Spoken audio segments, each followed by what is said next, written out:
పాకిస్తాన్ యుద్ధ విమానాల రంగంలోకి దిగినాయి. అది భారత్ మీద దండయాత్రకో, ఆఫ్ఘనిస్తాన్ మీద దాడికో, బంగ్లాదేశ్‌లో చొరబాటుకో కాదు. లేదా ఇరాన్, అమెరికా యుద్ధంలో గల్ఫ్ దేశాల తరపున పోరాడటానికి కాదు. లేదా ఇరాన్ మీద దాడికి గల్ఫ్ దేశాల తరపున వెళ్ళడానికి కాదు. లేదా అమెరికా, ఇజ్రాయెల్ సైన్యాలతో ఇరాన్ మీద దాడికి వెళ్ళడానికి కాదు.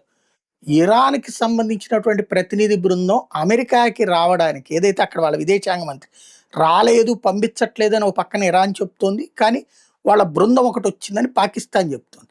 పాకిస్తాన్ సైన్యం విడుదల చేసిన వీడియోలో పాకిస్తాన్ సైన్యం ఇరాన్‌కి సంబంధించినటువంటి ఒక విమానాన్ని ఎస్కార్ట్ చేసి తీసుకొస్తోంది. అంటే ముందు వెనక తన యుద్ధ విమానాల్ని పెట్టుకుని పాకిస్తాన్ వెంట పెట్టుకొస్తోంది ఇరాన్‌కి సంబంధించినటువంటి ఒక యుద్ధ విమానాన్ని. తద్వారా ఇరాన్ ఇరాన్ వాళ్ళది ఇజ్రాయెల్ ఎక్కడ పేల్చేస్తుందో అని భయపడి పాకిస్తాన్ పాపం వాళ్ళని కాపలా కాసుకుంటూ కాపలా కుక్కలాగా తీసుకురావాల్సొచ్చింది.